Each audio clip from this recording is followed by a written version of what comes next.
دنیا کا دستور ہے کہ آپ جس سے بڑی محبت کرتے ہوں، جس کی بڑی تعظیم کرتے ہوں، تو کوئی آ کر آپ کو بتائے کہ جناب آپ کا ذکر جو ہے وہاں ہو رہا تھا، جس سے آپ محبت کرتے ہیں، اور کوئی بتائے یار آپ کی بات ان کے پاس ہو رہی تھی، تو آپ کو بڑی خوشی ہوتی ہے کہ واقعی میرا تذکرہ وہاں ہوا۔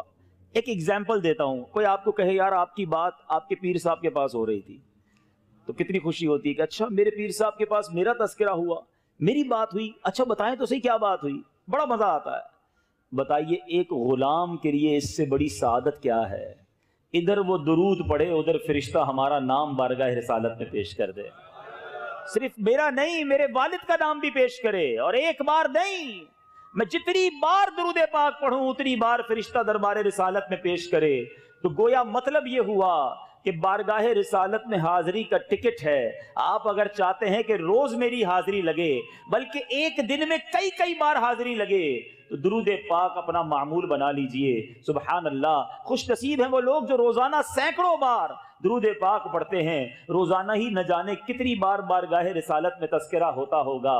کبھی تو نبی پاک کرم فرمائیں گے، کبھی تو فرشتوں سے فرمائیں گے کہ یہ غلام روز یاد کرتا ہے، چلو آج اس کی بگڑی بنا دیتے ہیں۔ ایک ہی نگاہ کرم کی دیر ہے، یہ میں بتا دوں۔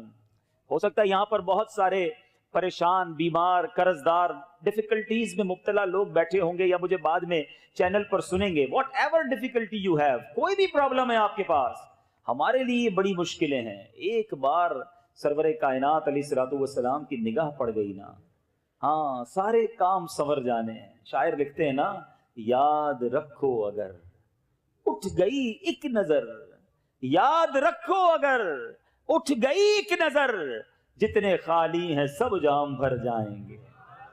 بریلی کے تاجدار بھی لکھتے ہیں نا، قسمت میں لاکھ پیچ ہوں 100 بل 1000 کچ۔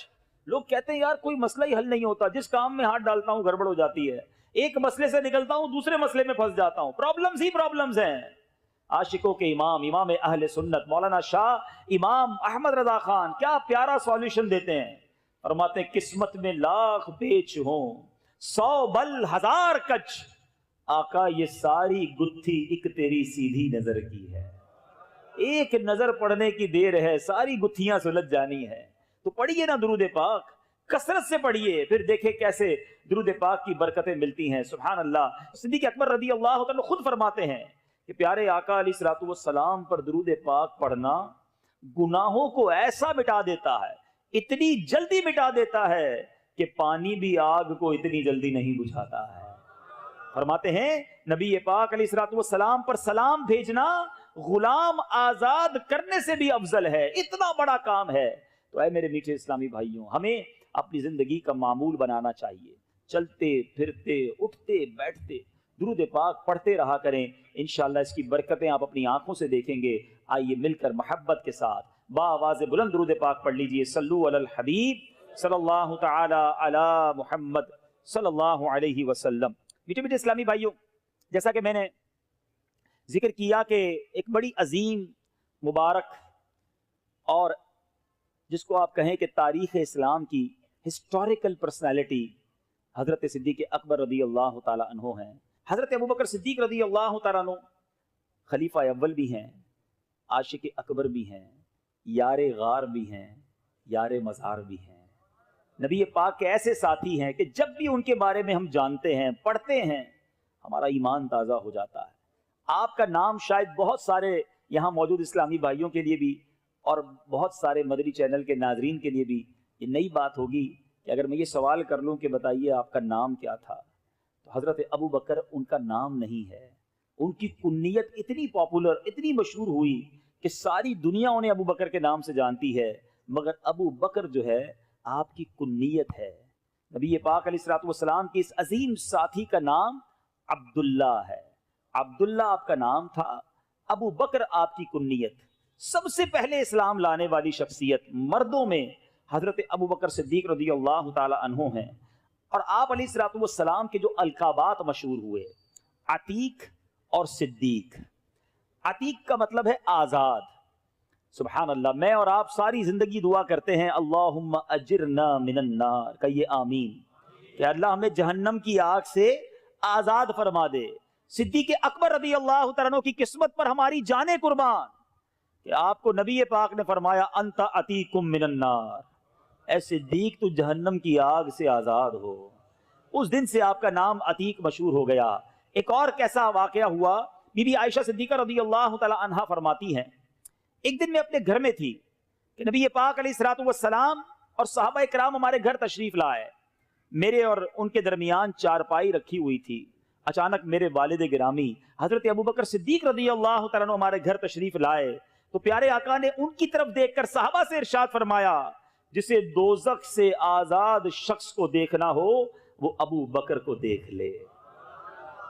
کہتے اس دن کے بعد سے آپ عتیق مشہور ہو گئے، اور صدیق سبحان اللہ یہ ایسا لقب ہے، سچ بولنے والا، سچ کہنے والا۔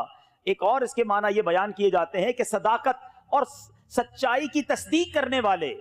حضرت ابوبکر صدیق رضی اللہ تعالیٰ عنہ کے بہت سارے کارناموں میں ایک شاندار اور ایمان افروز کارنامہ یہ بھی ہے کہ جب صبح معراج تھی، معراج کی رات گزر گئی اور صبح کا وقت جب ہوا تو پیارے آقا علیہ الصلوۃ والسلام نے کفار مکہ کے سامنے ایک دعویٰ کیا کہ میں رات کے تھوڑے حصے میں بیت المقدس کی سیر کر کے واپس آ گیا ہوں۔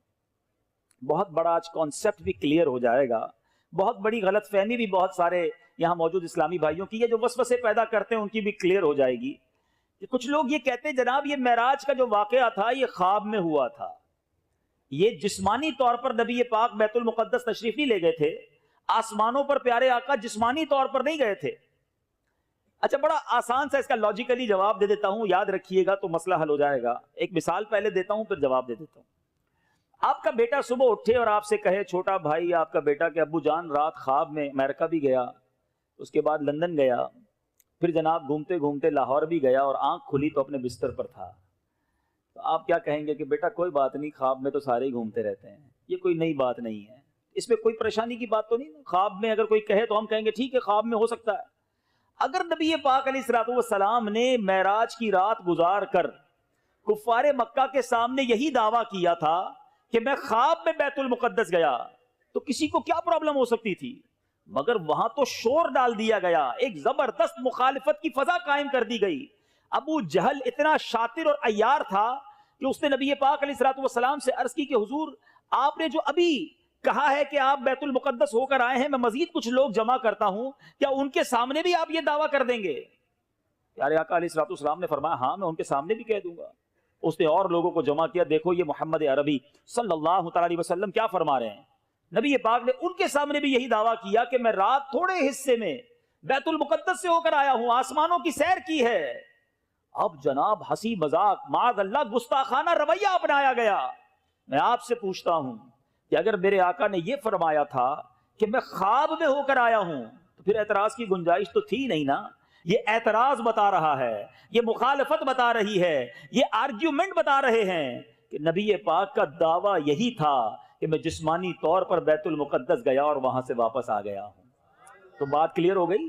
اچھا اب کفار مکہ نے سوچا کہ جناب بڑا اچھا موقع ہے حضرت ابوبکر صدیق رضی اللہ تعالیٰ عنہ کو بہکانے کا، ان کو معاذ اللہ ڈیپ ٹریک کرنے کا۔ ان کے دروازے پر پہنچ گئے اور جا کر کہا اے ابوبکر جس نبی کا کلمہ پڑھتے ہو جانتے ہو وہ کیا کہہ رہے ہیں، تم جانتے ہو وہ دعویٰ کیا کر رہے ہیں؟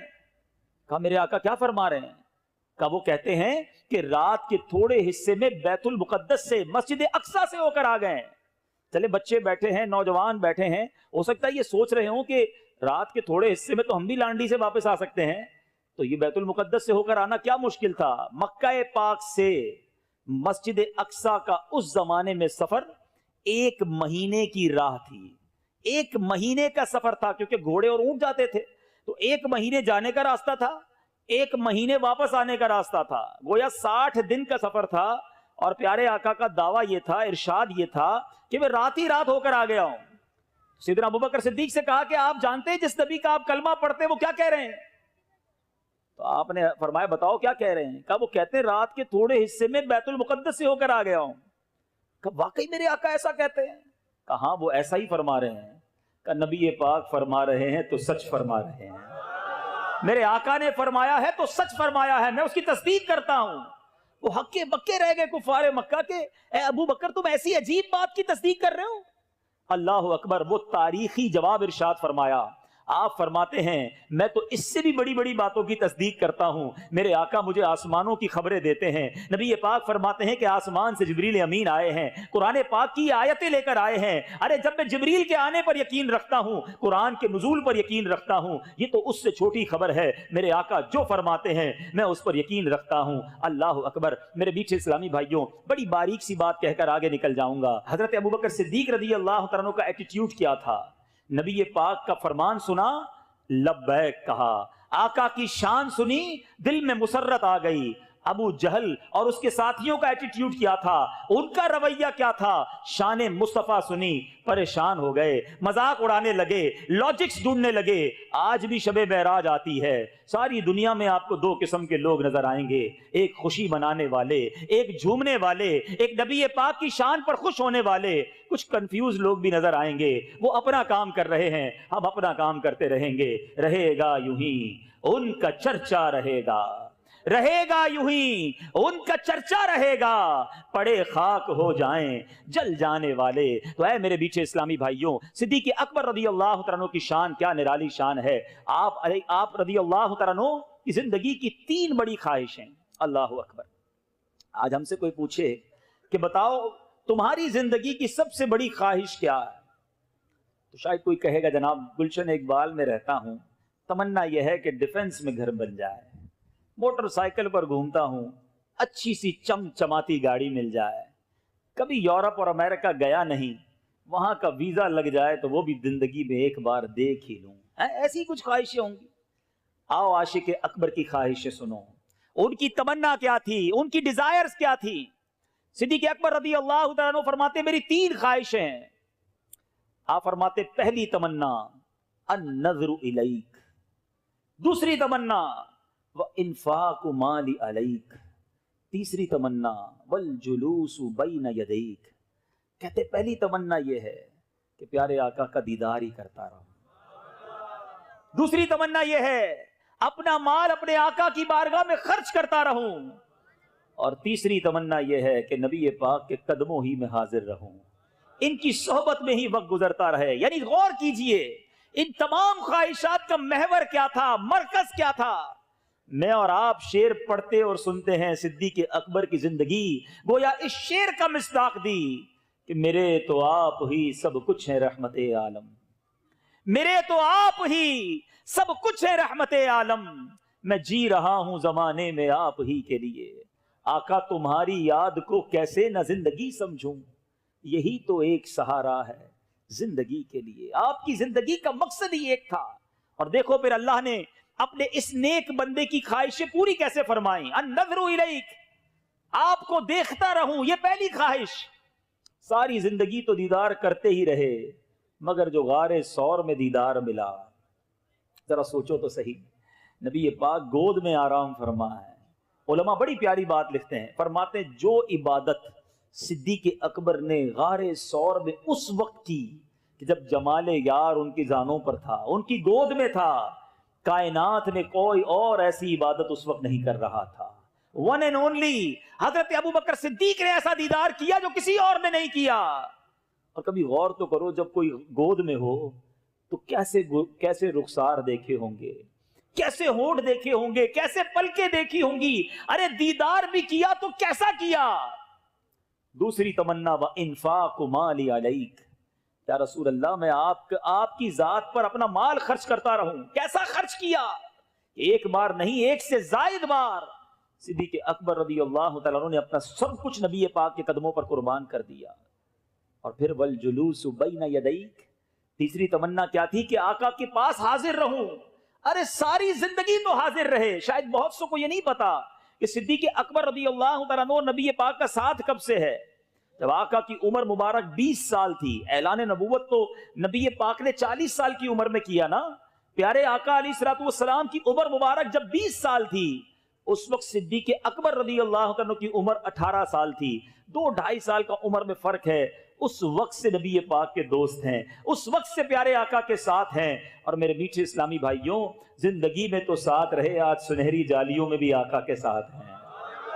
ساری کائنات میں جب کوئی عاشق رسول روضہ رسول پر جاتا ہے، جہاں نبی پاک کی بارگاہ میں سلام پیش کرتا ہے، وہاں صدیق اکبر رضی اللہ تعالیٰ عنہ، حضرت عمر فاروق رضی اللہ تعالیٰ عنہ کی بارگاہ میں بھی سلام پیش کرتا ہے۔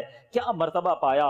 اب دیکھو اپنے دوست کو ساتھ بھی رکھا، اور قیامت کے دن منظر کیسا ہوگا۔ ایک بار نبی پاک علیہ الصلوۃ والسلام سیدھے ہاتھ میں حضرت ابوبکر صدیق ہیں، بائیں ہاتھ میں حضرت عمر فاروق ہیں، ان کا ہاتھ پکڑ کر آئے اور صحابہ کرام کے سامنے آ کر فرماتے ہیں، دیکھ لو جس طرح آج ہم آئے ہیں محشر کے دن بھی اسی طرح آئیں گے۔ اے میرے بیچے اسلامی بھائیوں، باتیں تو بہت ساری ہیں، حضرت صدیق اکبر رضی اللہ عنہ کی شان ہم بیان کرتے چلے جائیں، ساری رات گزر جائے گی، آپ کے فضائل کا احاطہ نہیں ہو سکتا۔ مگر ہمیں ان کی سیرت سے کیا سیکھنا ہے؟ پہلی بات جو سیکھنے کو ملتی ہے کہ نبی پاک علیہ الصلوۃ والسلام کی ذات ان کے لیے سب سے بڑھ کر ذات تھی۔ پیارے آقا علیہ الصلوۃ والسلام سے بڑھ کر ان کے لیے کوئی اور ذات نہ تھی، اپنا سب کچھ نبی پاک کی ذات پر قربان فرماتے۔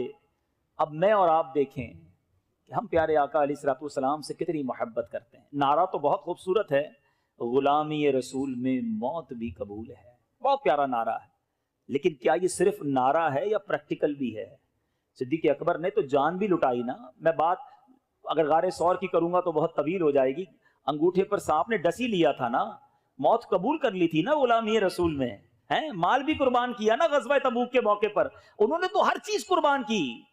آج جو یہ نعرہ لگا رہے ہیں کہ غلامی رسول میں موت بھی قبول ہے، انہیں نماز قبول کیوں نہیں ہے؟ انہیں نبی پاک علیہ الصلوۃ والسلام کی سنتیں قبول کیوں نہیں ہیں؟ انہیں پیارے آقا علیہ الصلوۃ والسلام کی سیرت کے جو طریقہ کار ہیں، سنتوں پر عمل ہے، وہ قبول کیوں نہیں ہے؟ یہ کیسی غلامی ہے کہ نعرہ تو وہ لگاتے ہیں، عمل کچھ اور کرتے ہیں؟ سوچنے والی بات ہے۔ اور آج میں ایک اور اہم پہلو کی طرف توجہ دلانا چاہتا ہوں، کیونکہ یہاں تاجر اسلامی بھائی جمع ہیں، ہم صبح سے شام تک اپنے روزگار، اپنے کاروبار، اپنی نوکری، اپنے دیگر معاملات میں مصروف رہتے ہیں۔ آؤ میں صدیق اکبر رضی اللہ تعالیٰ کی سیرت کا ایک اور پہلو آپ کو بتاؤں۔ ایک بار آپ کا غلام آپ کے لیے دودھ کا پیالہ لایا، آپ نے وہ دودھ جب پی لیا تو غلام کہتا ہے، حضور آپ جب بھی میں کوئی چیز لاتا تھا آپ ہمیشہ ایک کوسچن کرتے تھے، ایک سوال فرماتے کہ بتاؤ یہ کدھر سے لائے ہو؟ آج آپ نے پوچھا نہیں کہ کدھر سے لائے ہو، آپ چونک گئے۔ آپ نے فرمایا بتاؤ کیسے لائے ہو؟ کہ حضور میں نے زمانہ جاہلیت میں جب ایمان نہیں لائے تھے، اس سے پہلے میں نے ایک مریض پر منتر پھونکا تھا، اس منتر سے اس کا کام بن گیا تھا، آج اس کی مزدوری میں مجھے اس نے یہ دودھ دیا تھا اور وہ میں نے آپ کو پیش کر دیا۔ اللہ اکبر۔ حضرت ابوبکر صدیق نے جب یہ سنا نا، آپ بڑے پریشان ہو گئے، آپ نے اپنے منہ میں انگلیاں ڈالی، قے کی، الٹی کی، کسی طرح بھی یہ دودھ میرے جسم سے نکل جائے۔ جب بہت زیادہ قے کر لی، اس کے بعد اللہ کی بارگاہ میں عرض کی، مولا جو میرے ہاتھ میں تھا میں کر سکتا تھا میں نے کر دیا، اس غلط جو دودھ میرے اندر چلا گیا اس کو نکال دیا، اب میری رگوں میں جو باقی بچ گیا ہے مولا وہ تو معاف فرما دے۔ اے میرے بیچے اسلامی بھائیوں، اس واقعے سے کیا سیکھنے کو ملا کہ صحابہ کرام، ہمارے اسلاف حلال روزی کے بارے میں کتنے کانشیس تھے، کتنے محتاط تھے، کتنی انہیں فکر تھی کہ ایک ایک لقمہ، ایک ایک گھونٹ جو میرے جسم میں جائے وہ حلال کا جائے۔ مگر آج سوچنا یہ ہے، اے کاروبار کرنے والوں، اے نوکری کرنے والوں، اے رزق کمانے والوں، سوچئے کہ آج آمدنی آتے وقت، پیسہ کماتے وقت ہم میں سے کس کس کا یہ ذہن ہوتا ہے کہ یار یہ حلال ہے بھی کہ نہیں، یہ جو میں کمانے جا رہا ہوں یہ اللہ کو راضی کر کے کما رہا ہوں یا اسے ناراض کر کے کما رہا ہوں؟ آج ایک ہی ذہن بنا ہوا ہے، پیسہ آنا چاہیے، کاروبار بڑھنا چاہیے، جناب منافع آنا چاہیے، چاہے وہ کدھر سے بھی آ جائے۔ میرے بیچ اسلامی بھائیوں، ہم سارے مسلمان ہیں اور اسلام ہمیں اس بارے میں شاندار رہنمائی دیتا ہے۔ اللہ تبارک و تعالی قرآن مجید فرقان حمید میں ارشاد فرماتا ہے، واضح اعلان ہے، یا ایھا الناس کلوا مما فی الارض حلالا طیبا ولا تتبعوا خطوات الشیطان انہ لکم عدو مبین۔ ترجمہ، اے لوگو جو کچھ زمین میں حلال پاکیزہ ہے اس میں سے کھاؤ اور شیطان کے راستوں پر نہ چلو، بے شک وہ تمہارا کھلا دشمن ہے۔ اب حلال کمائی کہتے کس کو ہے ذرا سمجھ لیجئے۔ ایک تو کھانا جو ہم کھائیں وہ بھی حلال ہو، سبزی ہو یا ذبیحہ گوشت ہو، ہاتھ سے کٹا ہوا جو بھی مرغی، چکن، مٹن، بیف یا سبزی، جو چیزیں حلال ہیں وہ ہوں، یہ حلال ہے، مگر یہ حلال طریقے سے بھی حاصل کی گئی ہوں۔ کوئی جناب سبزی رشوت میں لے آئے، کوئی کسی سے چوری کر کے حلال گوشت لے آئے، یعنی خوراک ہو بھی حلال اور حاصل کرنے کا ذریعہ بھی حلال ہو، یہ بہت ضروری ہے۔ اور میرے بیچ اسلامی بھائیوں، ہمارے اسلام میں اس کی شاندار فضائل بیان ہوئے۔ اللہ اکبر۔ ایک بار حضرت سعد بن ابی وقاص رضی اللہ تعالیٰ عنہ، کتنے بڑے صحابی ہیں، نبی پاک سے عرض کی حضور دعا فرمائے میں مستجاب الدعوات بن جاؤں۔ مستجاب الدعوات کس کو کہتے ہیں؟ جس کی ساری دعائیں قبول ہوں۔ ہم بھی چاہتے ہیں نا کہ مستجاب الدعوات بن جائیں۔ بڑا پیارا کوسچن تھا۔ اچھا، پیارے آقا علیہ الصلوۃ والسلام نے اس کا کوئی بہت لمبا چوڑا جواب نہیں دیا کہ اے سعد اتنے روزے رکھو، اتنے سجدے کرو، اتنی تلاوت قرآن کرو، اتنے مجاہدات کرو، پھر تمہاری دعائیں قبول ہوں گی۔ پیارے آقا نے ایک جملے میں جواب عطا فرما دیا، فرمایا اے سعد اپنی غذا پاکیزہ کر لو تم مستجاب الدعوات بن جاؤ گے۔ یعنی غذا پاکیزہ ہو تو دعائیں قبول ہوتی ہیں، انسان کے درجے بلند ہوتے ہیں۔ مگر آج ہم یہ شکوہ کرتے تو نظر آتے ہیں کہ میری دعائیں قبول نہیں ہوتی، میرے گھر سے پریشانیاں دور نہیں ہوتی، بیماریاں ڈیرا ڈالے بیٹھی ہیں۔ ارے جناب پیسہ بہت ہے، سکون نہیں ہے۔ مگر کبھی سوچا کہ میں پیسہ کما کیسے رہا ہوں؟ میں نے کہاں چیک کروایا، کدھر میں نے غور کیا کہ یہ سب حلال ہے کہ نہیں؟ کہیں سے میرے پیسوں کے اندر، میری آمدنی، میرے بزنس، میری جاب کے اندر حرام تو نہیں آ رہا؟ اے میرے بیچ اسلامی بھائیوں، بعض اوقات ہمارا سارا کام حرام نہیں ہوتا، مگر ایک غلطی، ایک مسٹیک، ایک غلط انداز ہماری روزی کو حرام کر رہا ہوتا ہے۔ مثال کے طور پر آپ ایک بڑا سا پیالہ لے لیں، برتن بڑا سا لے لیں اور اس پر دودھ اس کے اندر بھر لیں اور اس کے اندر 2 قطرے گندگی کے ڈال دیں، تو اب آپ اس دودھ کو پیئیں گے؟ 2 قطرے کوئی پیشاب کے ڈال دے اور کہ جناب دودھ پیجئے، ٹھنڈا میٹھا دودھ ہے، تو آپ کہیں گے 2 قطروں نے پاکیزہ ٹھنڈے میٹھے دودھ کو خراب کر دیا۔ اسی طرح کہیں ہماری بزنس کے اندر، کہیں ہمارے کاروبار، کہیں ہماری جاب کے اندر ہم کوئی ایسا عمل کر جاتے ہیں کہ وہ عمل ہماری روزی کو حرام کر رہا ہوتا ہے۔ حرام کی کمائی ہماری حلال کی کمائی میں مل کر اسے آلودہ کر رہی ہوتی ہے اور ہمیں اس کا احساس بھی نہیں ہوتا۔ ایک بار نبی پاک علیہ الصلوۃ والسلام نے ارشاد فرمایا، اس ذات پاک کی قسم جس کے دستے قدرت میں میری جان ہے، آدمی اپنے پیٹ میں حرام کا لقمہ ڈالتا ہے تو 40 دن تک اس کا کوئی عمل قبول نہیں ہوتا۔ جس بندے کا گوشت سود اور حرام گوری سے اگا ہے اس کے لیے آگ زیادہ بہتر ہے۔ اب سوچئے، نہ عمل قبول ہے، نہ دعائیں قبول ہیں، مگر آج یہ کانسیپٹ ہی لگتا ہے ختم ہوتا جا رہا ہے۔ سود کا کام کرنے کے لیے لوگ تیار ہیں کہ جناب قسطوں پہ فلاں چیز لے لیتے ہیں، فلاں کو پیسے دیتے ہیں، اس سے نفع لے لیتے ہیں، ارے یہ ڈیل کروں گا تو اتنے پیسے مل جائیں گے۔ تھوڑا بہت جھوٹ تو چلتا ہے۔ ارے جناب ہماری مارکیٹ کا ٹرینڈ ہے، اگر میں ایمانداری سے کام کروں گا تو دوسرے لوگ کاروبار لے جائیں گے، اگر میں نے میڈ ان فلاں کہہ کے اسٹیمپ لگا دی تو اس میں کیا قباحت ہے، ساری مارکیٹ یہ کر رہی ہے۔ ارے جناب اگر کاروبار کرنا ہے تو کچھ نہ کچھ تو کرنا ہوگا۔ اگر یہ ہمارا ذہن بن چکا ہے تو بتائیے ہماری عبادتوں کا کیا ہوگا؟ حرام روزی کما کر ہم کیسے رب کو منہ دکھائیں گے؟ اچھا شیطان بڑا مردود ہے نا، جو لوگ حرام کماتے ہیں نا ان کو پتا ہوتا ہے کہ ہم گڑبڑ کر رہے ہیں، ہم جھوٹ بول رہے ہیں یا ہم ملاوٹ کر رہے ہیں یا سود کا کام کر رہے ہیں۔ اچھا اب شیطان تھپکی کیسے دیتا ہے؟ شیطان کہتا ہے یار ٹھیک ہے تم گڑبڑ کرتے ہو لیکن ساتھ ساتھ مسجد کو چندہ بھی تو دیتے ہو نا، ہر سال عمرہ بھی کر لیتے ہو، کسی غریب کی شادی بھی کروا دیتے ہو، تو لیول ہو جاتا ہے، تھوڑا بہت گڑبڑ کرتے ہو تھوڑا بہت لیول ہو جاتا ہے۔ اب شیطان اس طرح تھپکی دے کر ہمیں سمجھاتا ہے۔ اب اس کو میں ایک ایگزامپل کے ذریعے سمجھاتا ہوں۔ آپ کسی بادشاہ کے پاس یا کسی بہت بڑی شخصیت کے پاس جائیں اور اس کو بڑی اچھی پیکنگ کے ساتھ، بڑے ریپنگ کر کے ایک بڑی اچھی شیشی دے کر آئیں پیکنگ کے ساتھ۔ بادشاہ سلامت جب اس کو کھولے، بڑی خوبصورت بوٹل ہو، بڑی اچھی پیکنگ ہو، اور جب وہ کھولے تو اس کے اندر گندگی بھری ہوئی ہو، تو آپ کی وہ پیکنگ اور آپ کی وہ بوٹل اس کو پسند آئے گی یا اس سے وہ ناراض ہوگا؟ ہم سمجھتے ہیں کہ حرام کا مال کما کر صدقہ کریں گے تو رب قبول فرمائے گا۔ یاد رکھو اللہ پاک ہے اور پاک طیب مال ہی قبول فرماتا ہے۔ اس کو میرے اور آپ کے صدقے کی ضرورت نہیں ہے۔ آپ بے شک تھوڑا کمائیں، تھوڑا صدقہ کریں، مگر حلال کمائیں اور حلال صدقہ کریں۔ جو لوگ یہ سوچتے ہیں کہ جناب ان حرام کے پیسے کما کر میں حج کر کے، عمرہ کر کے، مسجد بنا کر اللہ کو راضی کر لوں گا، وہ دھوکہ دے رہے ہیں اپنے آپ کو۔ اے میرے بیچ اسلامی بھائیوں، خدا را اللہ پر بھروسہ کیجئے۔ ایک بار حضرت موسیٰ علیہ نبینا علیہ السلام نے ایک شخص کو دیکھا جو زارو کتار رو رہا تھا، ہاتھ اٹھے تھے اور رو رہا تھا، یا اللہ پکار رہا تھا۔ حضرت موسیٰ علیہ السلام نے اللہ کی بارگاہ میں عرض کی، مولا تیرا بندہ رو رہا ہے، التجا کر رہا ہے، اس کی دعا تو کیوں قبول نہیں فرما رہا؟ اللہ نے فرمایا، اے موسیٰ یہ اتنا روئے کہ روتے روتے مر جائے، اتنے ہاتھ اٹھائے کہ اس کے ہاتھ آسمان کو چھو جائیں۔ اے موسیٰ میں نے اس کی دعا قبول نہیں کرنی۔ عرض کی مولا کیا وجہ ہے؟ ارشاد فرمایا، اے موسیٰ بات یہ ہے کہ جو یہ کماتا ہے وہ حرام ہے، جو کھاتا ہے حرام ہے، جو پہنتا ہے وہ حرام ہے۔ اب بتائیے پیچھے اسلامی بھائیوں، لوگ کہتے ہیں میں کعبے کے سامنے گیا دعا کر کے آیا، میں نے فلاں پیر صاحب سے دعا کروائی، میں نے فلاں جگہ جا کر دعا کی، میرا مسئلہ ہی حل نہیں ہو رہا، میری پرابلم ہی سالو نہیں ہو رہی، میں قرآن پڑھتا ہوں مجھے روحانیت نہیں ملتی، میں درود پڑھتا ہوں مجھے چاشنی نہیں ملتی، میں نماز پڑھتا ہوں میرا نماز میں دل نہیں لگتا۔ اللہ کے بندو چیک تو کرو کہ کہیں میں حرام تو نہیں کھا رہا۔ لوگوں کے بارے میں سوچنا چھوڑ دیجئے کہ جناب جھوٹ نہیں بولوں گا تو کاروبار کیسے چلے گا، اس کا مطلب تو رب پر بھروسہ ہی نہ رہا نا۔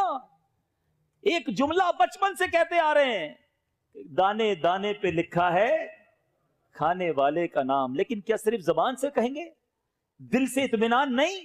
روزی دینے والا کون ہے بتائیے نا، کون ہے روزی دینے والا؟ ذرا زور سے کہیے، روزی دینے والا کون ہے؟ برکت دینے والا کون ہے؟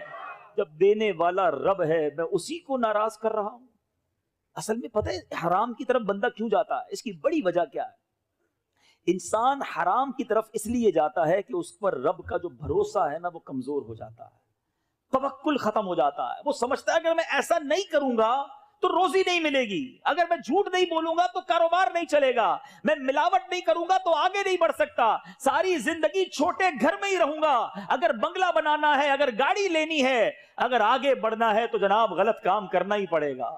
یہ وہ غلطی ہے، یہ وہ مسٹیک ہے جو ہم کر رہے ہیں میٹھے اسلامی بھائیوں۔ آج میں آپ کو قرآن و حدیث کے ذریعے کچھ چیزیں سمجھانے آیا ہوں، اللہ کے واسطے میری بات غور سے سن لیجئے، یہ وہ مسٹیک ہے جو ہم کر رہے ہیں۔ اللہ تعالیٰ نے قرآن میں وعدہ کیا ہے کہ وہ روزی عطا فرمائے گا، اس کا وعدہ ہے ہم سب سے روزی کا۔ یاد رکھیے، ہم جس طرح موت تلاش کر کے ملتی ہے نا، اس طرح رزق بھی مجھے اور آپ کو تلاش کر کے ملے گا، ایک دانہ بھی کم نہیں ملے گا۔ میں صبر کروں، جو میرے نصیب میں ہے وہ مجھے مل کر رہے گا۔ ایک بار مولا علی کرم اللہ تعالی وجہ الکریم نماز پڑھنے مسجد میں تشریف لے گئے۔ سمجھیے بات کو، جو لوگ کہتے ہیں نا جناب 2 نمبر کا کام کروں گا تو پیسے زیادہ ملیں گے، مولا علی نماز پڑھنے مسجد میں گئے، ایک شخص کو اپنا لباس رکھوا کر گئے کہ یہ رکھو میں نماز پڑھ کے آتا ہوں۔ آپ جب نماز پڑھ کے آئے تو بندہ غائب، آپ کا لباس لے کر چوری کر گیا، آپ کو بڑا افسوس ہوا۔ تھوڑا آگے گئے تو وہی لباس ایک دکان پر لگا ہوا تھا۔ آپ نے فرمایا کہ یہ تمہارے پاس کہاں سے آیا؟ کہ ابھی ایک بندہ آیا اور 2 درہم کا بیچ کر گیا ہے۔ آپ نے بڑے افسوس کا اظہار کیا اور فرمایا اللہ تعالیٰ نے یہ 2 درہم اس بندے کے لیے حلال کے رکھے تھے، جب میں نماز کے لیے گیا تھا میں نے دل میں تمنا کی تھی کہ 2 درہم تحفے میں پیش کروں گا، مگر اس بندے نے جلدی کی، چوری کر کے وہی 2 درہم حرام کے کما لیے۔ اے سود کا کام کرنے والوں، اے جھوٹ بول کر کاروبار کرنے والوں، اے ملاوٹ کا کاروبار کرنے والوں، اے دھوکہ دے کر پیسے کمانے والوں، صبر کرو، جو تمہارے نصیب میں ہے وہ حلال ذریعے سے تمہیں ملنا ہے۔ اللہ کو ناراض کر کے نہ کمانا، یہ حرام بربادی لائے گا، بیماریاں ساتھ لائے گا، پریشانیاں ساتھ لائے گا۔ اصل ایک پرابلم اور ہے، ہم اصل میں برکت کا کانسیپٹ کچھ اور سمجھتے ہیں۔ ہم سمجھتے ہیں یار برکت اس کے پاس ہے جس کے پاس پیسہ زیادہ ہے، جو زیادہ امیر ہے، بڑے نوکر چاکر ہیں، بڑی گاڑیاں ہیں، وہ برکت والا۔ یہ بڑی غلطی ہے ہماری۔ ایک جملہ یاد کر لیجئے، برکت جو ہے نا وہ کوانٹٹی میں نہیں ہے، برکت کوالٹی میں ہے۔ برکت تعداد میں نہیں ہے، برکت معیار میں ہے۔ اب کسی کے پاس کروڑوں روپے ہیں، بڑی گاڑیاں ہیں، مگر حرام کے ہیں، نہ رات سکون سے نیند آتی ہے، نہ بچے فرما بردار ہیں، روز گھر میں لڑائی جھگڑے ہیں اور طرح طرح کی بیماریاں ہیں۔ بتاؤ کیا یہ برکت ہے؟ تھوڑے پیسے ہوں، حلال کے ہوں، سکون کی نیند آتی ہو، گھر میں کوئی پریشانی نہ ہو، بچے سارے نمازی فرما بردار ہوں، مجھے بتائیے برکت میں کون ہے؟ معیار زندگی برکت ہے۔ اور خدا را اللہ پر بھروسہ کرنا سیکھیے. جو میرے اور آپ کے نصیب میں ہے وہ مل کر رہے گا. یہ ساری دنیا میرا نصیب چھیننے کی کوشش کرے تو نہیں چھین سکتی, اور ساری دنیا میرے نصیب سے زیادہ دینے کی کوشش کرے تو دے نہیں سکتی. اللہ کرے یہ توکل ہم سب کے جناب بہم و گمان میں ایسا راسخ ہو جائے, اتنا مضبوط ہو جائے, پھر دیکھیں زندگی کتنی آسان ہو جاتی ہے. پرابلم یہ ہے ہمیں اللہ پر بھروسہ نہیں رہا, ہمیں دنیا پر بھروسہ ہے, ہمیں مال پر بھروسہ ہے, ہمیں اسباب پر بھروسہ ہے. لوگ کہتے جناب پیسے ہونے چاہیے, پیسے ہوں گے تو علاج ہو جائے گا, پیسے ہوں گے تو مسئلے حل ہو جائیں گے. ارے تعلقات ہونے چاہیے, جب کوئی پرابلم ہوگی تعلقات کام آئیں گے. ہم اسباب پر نظر رکھنے لگے, اللہ پر بھروسہ ختم ہو گیا. میں آپ سے سوال کرتا ہوں, آپ کے پاس کروڑوں روپے ہیں, اللہ نہ کرے کوئی بیماری لگ جائے, دنیا کا بیسٹ ہاسپٹل آپ ہائر کر لیں اور اس کا بیسٹ ڈاکٹر آپ کا علاج کرے, اگر اللہ نے شفا نہیں دینی تو شفا نہیں ملنی. 1 روپیہ جیب میں نہ ہو, بڑی سے بڑی بیماری ہو, علاج کرانے کے پیسے نہ ہو, اور بندہ رات درود پڑھتا سو جائے, اللہ نے شفا دینی ہے, صبح بغیر دوائی کے شفا یاب فرما دے گا. بھروسہ رب پر کرو جو کائنات کا مالک ہے, جو خالق اسباب ہے. ہم سمجھتے پیسے ہوں گے تو مدینے جائیں گے. کئی لوگ کہتے ہیں یار پیسے نہیں ہیں تو حج پر نہیں جا سکا. بھول ہے ان کی. ہم نے کروڑوں پتی بہت سارے دیکھے, ساری دنیا دیکھی, مدینہ نہیں دیکھا. اور ہم نے ایسے غریب بھی دیکھے جن کے پاس گھر نہیں ہے اور کئی بار مدینہ دیکھ لیا. کہاں کا منصب, کہاں کی دولت, قسم خدا کی ہے یہ حقیقت, جنہیں بلایا ہے مصطفیٰ نے وہی مدینے کو جا رہے ہیں. تو اے میرے میٹھے اسلامی بھائیوں, اسباب پر نہیں, خالق کی اسباب پر بھروسہ ہونا چاہیے. ایک بار ایک شخص بارگاہ رسالت میں حاضر ہوا, عرض کی حضور میرے ساتھ اونٹ ہے, میں اس کو باندھوں یا اللہ پر بھروسہ کروں؟ آقا علیہ الصلوۃ والسلام نے فرمایا باندھ لو, مگر بھروسہ رب پر ہی کرنا ہے. ہم سمجھتے ہیں میں نے تالا لگایا تو دکان سیف رہے گی, دکان کھولی تو کاروبار ہوگا. نہیں, دکان کھولنا سبب تھا, رزق دینے والی ذات رب کی ذات ہے. دکان پر تالا لگانا سبب ہے, حفاظت کرنے والی ذات رب کائنات کی ذات ہے. اپنے رب پر بھروسہ کرنا سیکھ جاؤ, آپ کی مشکلیں حل ہو جائیں گی. اے میرے میٹھے اسلامی بھائیوں, ایک بار ایک مبلغ دعوت اسلامی جرمنی اٹلی کے دورے پہ تھے. اسی طرح بیان ہو رہا تھا رزق حلال پر. ایک نوجوان ملا. آج بہت سارے لوگوں کے ذہنوں میں یہ سوال آ رہا ہوگا, یار بات تو یہ ٹھیک کر رہے ہیں, سود کا کام نہیں کرنا چاہیے, حرام نہیں کمانا چاہیے, دھوکہ نہیں دینا چاہیے, مگر مسئلہ یہ ہے کہ ایسا کروں گا, یہ غلط کام چھوڑ دوں گا تو بزنس کا کیا ہوگا, بچوں کا کیا ہوگا, فیملی کا کیا ہوگا, یہ بنا بنایا سارا بزنس کولیپس ہو جائے گا. ایسے ہی ایک نوجوان نے مبلغ دعوت اسلامی سے کہا کہ حضرت ابھی جو آپ نے بیان کیا ہے بات تو بہت اچھی کی ہے, مگر میں اٹلی میں رہتا ہوں, ہمارے یہاں اسٹور پر شراب بکتی ہے, اگر شراب نہ بیچیں تو گاہک نہیں آتے, اگر میں نے شراب بیچنا چھوڑ دی تو میرے گھر کا کیا ہوگا, میری فیملی کا کیا ہوگا, میں کیسے کماؤں گا. اس مبلغ دعوت اسلامی نے اس نوجوان سے ایک سوال کیا تھا, آج میں آپ سب سے وہی سوال دہرانے آیا ہوں. اس مبلغ نے کیا کہا کہ ایک بات بتاؤ, روزی دینے والا کون ہے؟ جواب دیجئے, روزی دینے والا کون ہے؟ اس مبلغ نے اس نوجوان سے کہا تم اللہ کو ناراض کر رہے ہو, حرام کما رہے ہو, تمہیں روزی مل رہی ہے, تم حرام چھوڑ دو گے, حلال کی طرف آؤ گے, کیا اللہ روزی دینا بند کر دے گا؟ تم رب کو ناراض کر رہے ہو, تمہیں مل رہا ہے, جب تم رب کو راضی کرنے کی طرف جاؤ گے تم یہ کیسے سوچ سکتے ہو کہ اللہ دروازہ بند کر دے گا؟ اب یقین کریں وہ نوجوان زارو کتار رونے لگا, کہتا ہے آج وعدہ کرتا ہوں آج کے بعد شراب نہیں بیچوں گا. 1-1.5 سال بعد اسی مبلغ دعوت اسلامی کا پھر جانا ہوا, وہی نوجوان پھر ملا بڑا خوش, کہتا ہے حضرت وہ دن ہے آج کا دن ہے, شراب بیچنے سے توبہ کی, اللہ نے کاروبار میں اور برکت عطا فرما دی, آج بڑی خوش زندگی گزار رہا ہوں, فقط حلال کماتا ہوں اور خوشحال ہو گیا ہوں. اصل پرابلم یہی ہے, ہم حرام چھوڑتے وقت بھی رب پہ بھروسہ نہیں کر رہے ہوتے. یار حرام چھوڑ دوں گا تو کیا بنے گا؟ جس رب کے لیے تم حرام چھوڑنے کی نیت کر رہے ہو وہ رب تمہیں غیب کے خزانوں سے عطا فرمائے گا, وہ تمہاری مشکل کو بہت اچھے انداز سے حل فرما دے گا.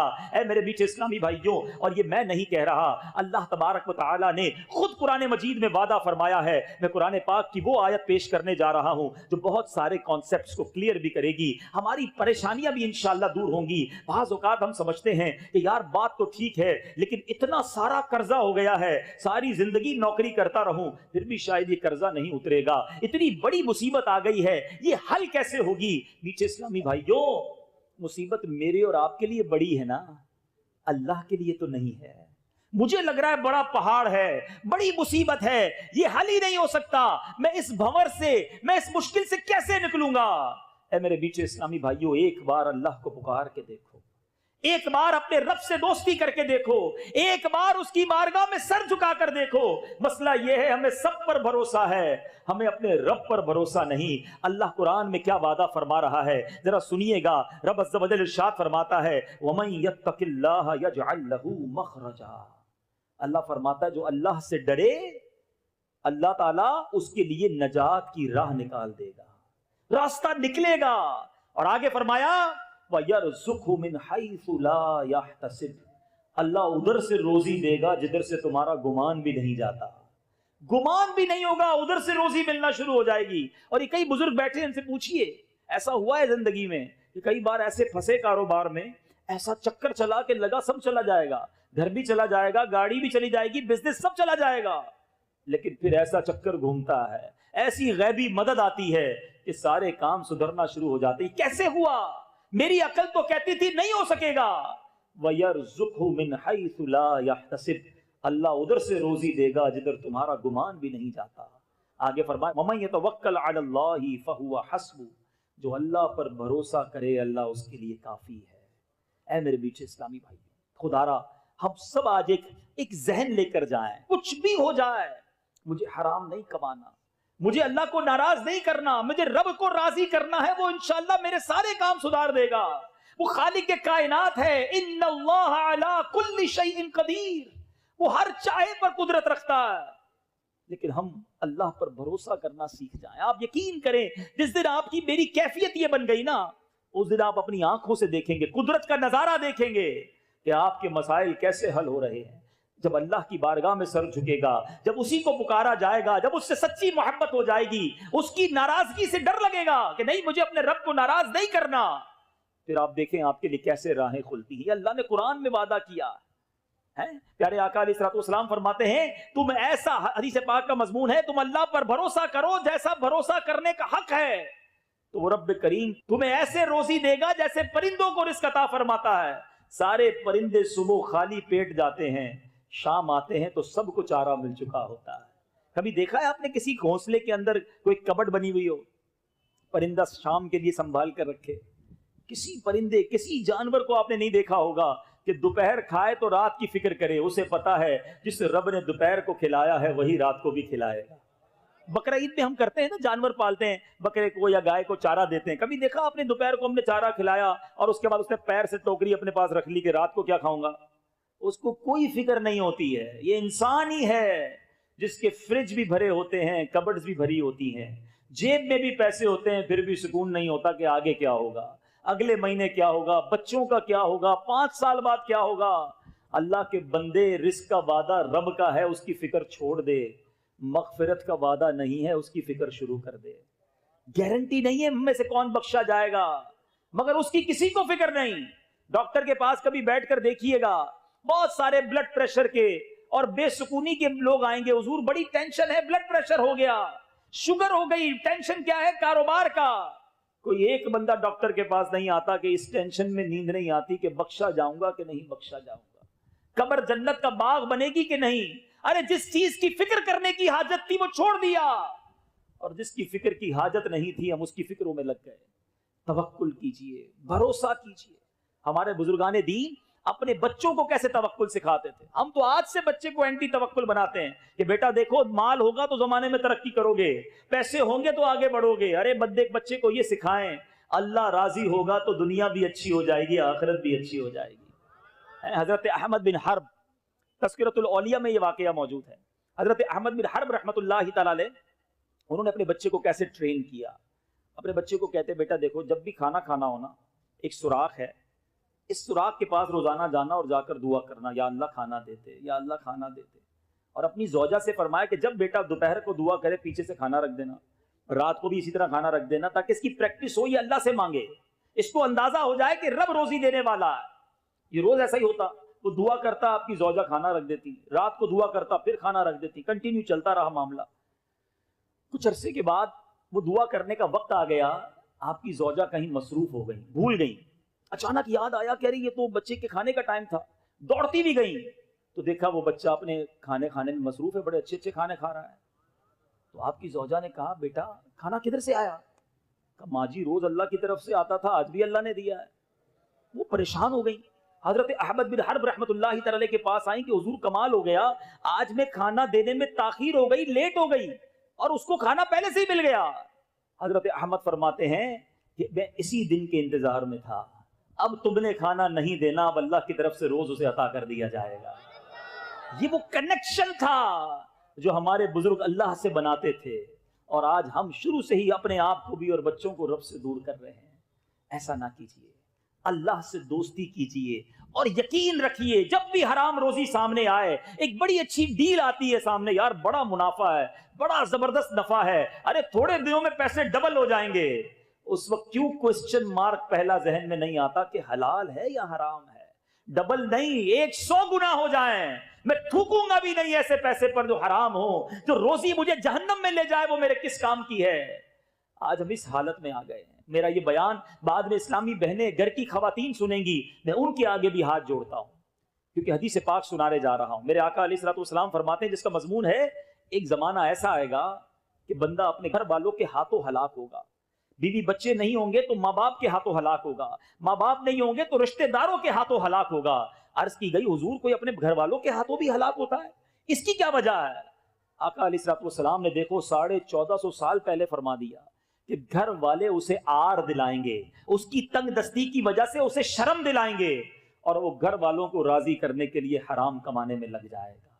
آج ایسا ہی ہوتا ہے نا، بیوی کہتی ہے تم نے کیا ہی کیا ہے، دیکھو فلاں رشتہ دار کتنی ترقی کر گئے، ابھی تک تمہارے پاس تو موٹر سائیکل ہے، انہوں نے گاڑی لے لی، دیکھا نہیں تم نے اپنے بچے کی شادی کتنی عالی شان کی، کتنا بڑا فنکشن کیا، کتنے قسم کے کھانے کھلائے، دیکھو ڈاکہ ڈالنا ہو، چوری کرنا ہو، کچھ بھی کرو، ہمیں بھی ایسی ہی شادی کرنی ہے، میں نہیں جانتی مجھے یہ قیمتی لباس سلوانا ہے، مجھے یہ سالہ سونے کا سیٹ چاہیے۔ اے میری اسلامی بہنوں، خدارا کبھی اپنے شوہر کو، اپنے والد کو، اپنے بھائی کو یہ تانا مت دینا، کہیں ایسا نہ ہو تمہارا پریشر دینے کی وجہ سے وہ چوری کے اندر پڑ جائے، وہ ڈکیت بن جائے، وہ سود کا کام کرنے والا بن جائے، تمہیں بھی جہنم میں لے جائے اور خود بھی جہنم میں چلا جائے۔ آج بہت سارے چور ڈکیت اسی لیے ڈکیت بنتے ہیں، چوری کرنے والوں کو پکڑو تو وہ کہتے ہیں کہ گھر والے روز تانا دیتے تھے، اب کدھر سے فرمائشیں پوری کرتا، اس لیے جناب میں نے چوری شروع کر دی۔ آؤ میں بتاتا ہوں پہلے کی خواتین کیسی تھیں۔ کتابوں میں لکھا ہے جب مرد گھر سے نکلتا تھا تو گھر کی خواتین کہتی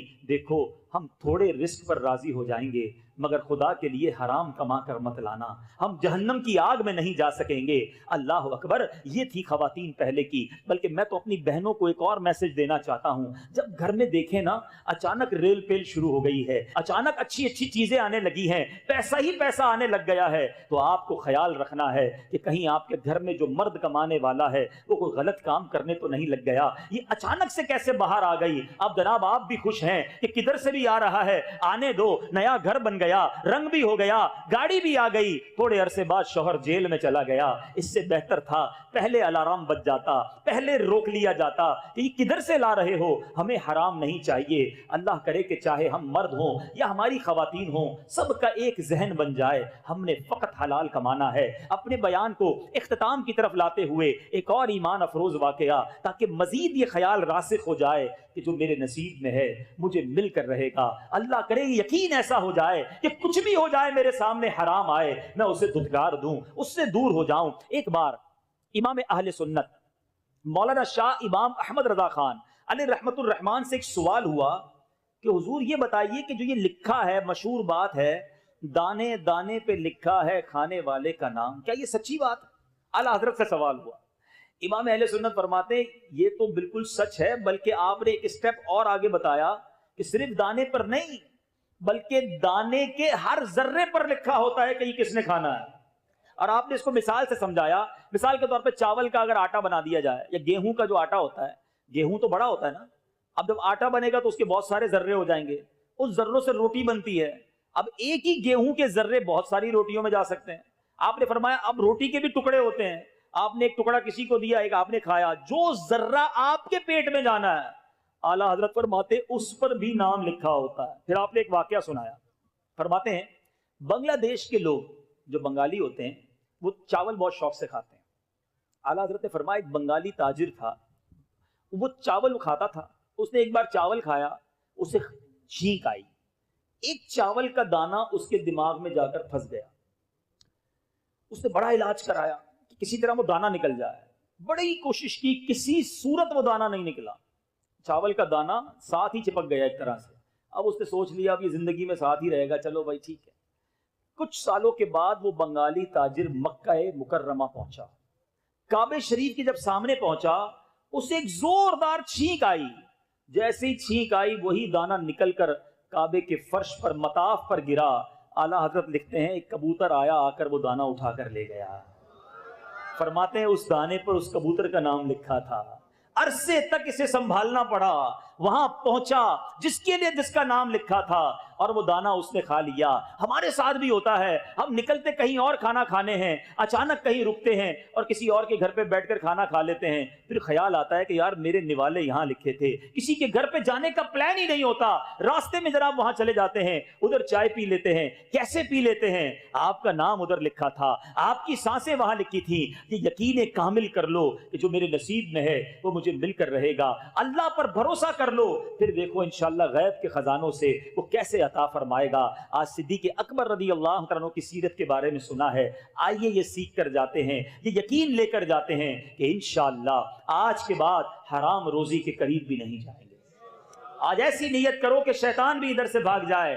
آج کے بعد حرام روزی کے قریب بھی نہیں جائیں گے, سود کا کاروبار بالکل نہیں کریں گے, ہمیشہ حلال روزی کمائیں گے.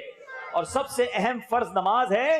پکی نیت کر لیں کہ آج کے بعد ہماری کوئی نماز قضا نہیں ہوگی. اتنے سارے مل کر بھی اتنا کمزور نعرہ لگاتے ہیں. ایسا نعرہ لگاؤ کہ شیطان بھاگ جائے. آج کے بعد ہماری کوئی نماز قضا نہیں ہوگی, فلمیں ڈرامے نہیں دیکھیں گے, گانے باجے نہیں سنیں گے, اب باقی زندگی نبی پاک کی سنت کے مطابق گزاریں گے. الحمدللہ ان تمام چیزوں پر عمل کرنے کے لیے ہمیں ایک اچھے ماحول کی ضرورت ہے.